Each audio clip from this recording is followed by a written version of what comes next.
Este es su programa Claro y Oscuro, editado para Berea Visión, un programa de análisis y reflexión en el que exponemos semana tras semana los temas editoriales que son de importancia para nuestra sociedad.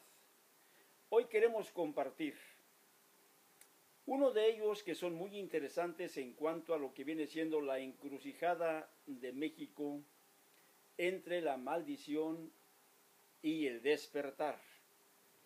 Perpetuar la sentencia a los romanos bajo el poder fáctico de monopolios de fe y televisión o luchar por nuestras libertades. Dentro de las bajadas de esta editorial abordamos puntos que son muy interesantes y considero, estimado televidente, que van a ser realmente de su interés, van a llamar su atención. Dice una de las bajadas: la corrupción domina en todos los sectores de la sociedad. La corrupción en México, reflejo de la maldición romana o coincidencia.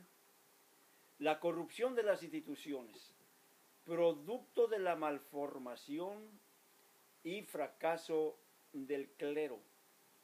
Gobierno, iglesias, empresarios y sociedad arrastran esta maldición desde el primer siglo.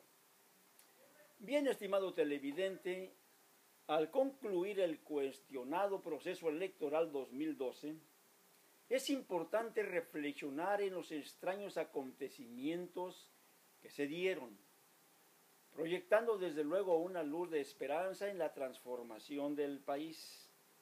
Hablamos de los sucesos mediáticos más relevantes que convulsionaron a la nación, como fue la intromisión de los poderes fácticos de los monopolios.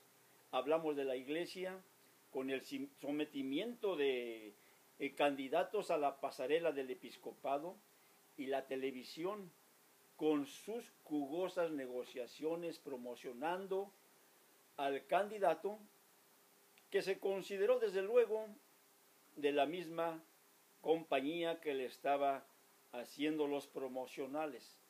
Hablamos de un duopolio que terminó en la confrontación con la sociedad. Tras ellos, los miles de manifestantes laicistas u opositores a la reforma del artículo 24 en casi todos los estados del país. Fue realmente una campaña impresionante que se desplegó por todo el territorio nacional, en donde tenía que llevarse a efecto la consumación, pues, de este atropello, vamos a decir, constitucional.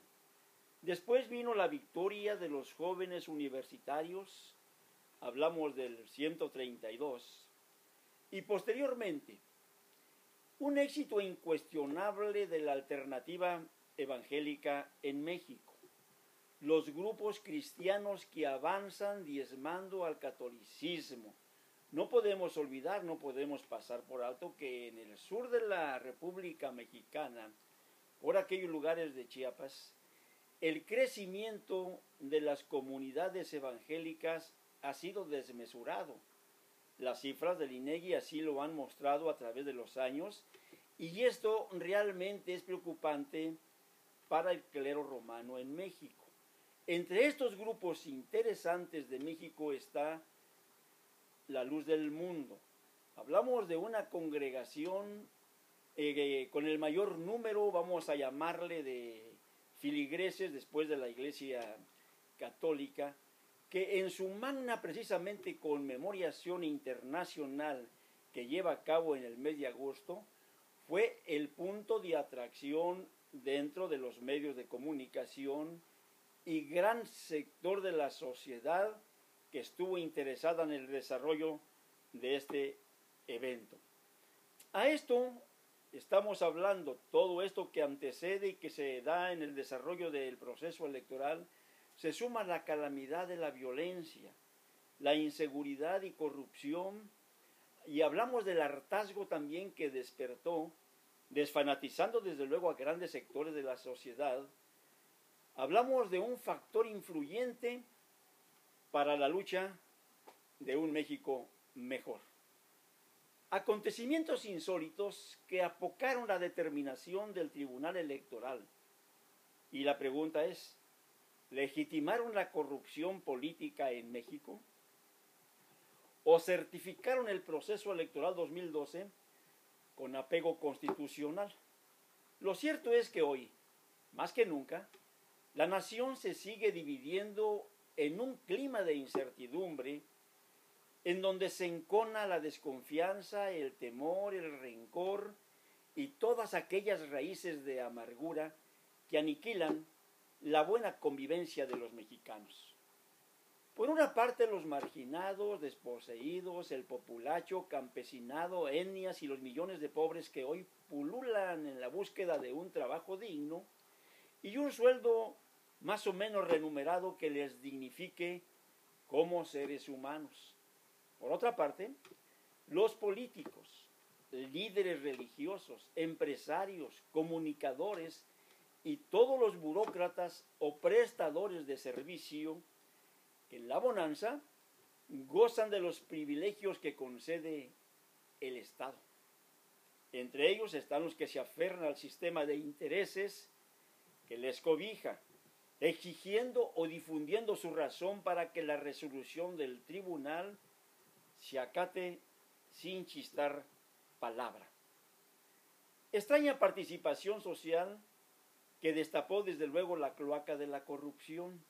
Todos estos acontecimientos que anteceden al proceso electoral que se dan en el desarrollo y que hoy ya digamos en una situación postelectoral se sigue digamos manifestando, fue una extraña participación, un fenómeno nunca antes visto, que vino a destapar la cloaca de la corrupción política en México, existente en casi todos los ámbitos de nuestra sociedad: gobierno, iglesia, partidos políticos, empresariado, comunicadores, medios artísticos, intelectuales y todos los líderes y grupos involucrados en la lucha por el poder.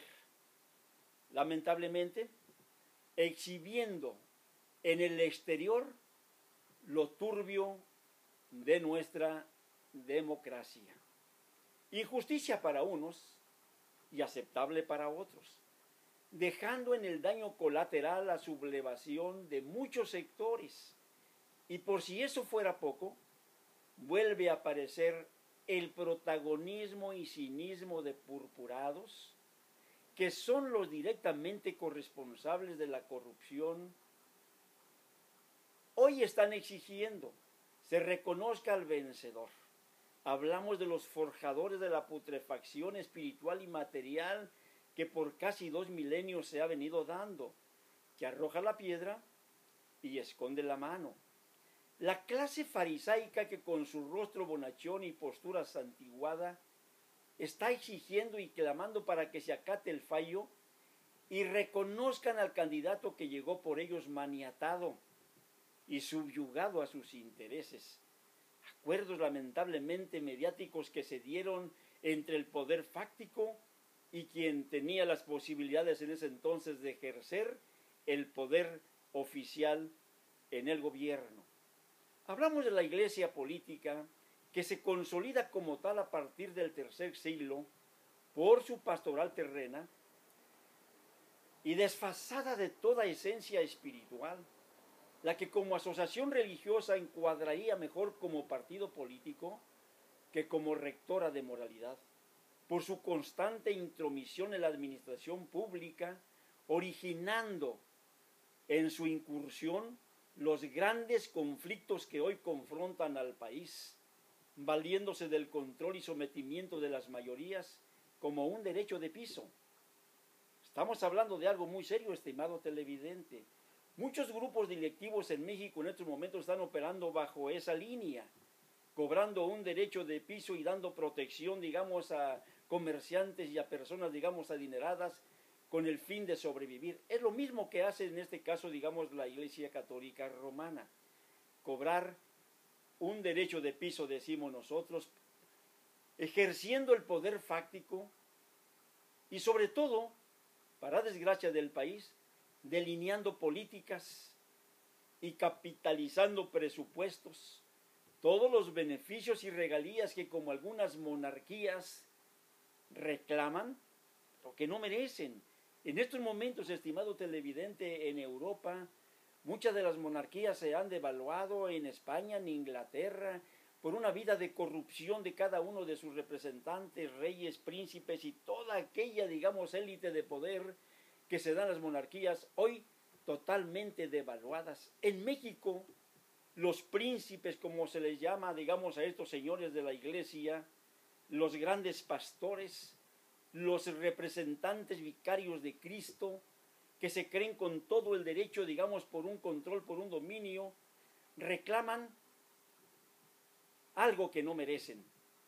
Y decimos esto porque en el caso de la curia, tiene un contundente fracaso espiritual y administrativo, sobre todo en su vida personal, y luego entra la esterilidad de una aportación social que nada ha beneficiado a nuestro país. Vamos a ir a la segunda parte, en donde vamos a abordar lo que Pablo, el apóstol, les recriminó en su momento, tratándolos de parásitos, de vividores de la fe, explotadores de la religión. Y vamos a ver a qué grado llegó la maldición que Pablo el apóstol aplica a esta élite religiosa allá en Roma, allá en los principios de nuestra era. Regresamos, vienen puntos muy importantes. Continúen con la segunda de 3 partes. Regresamos.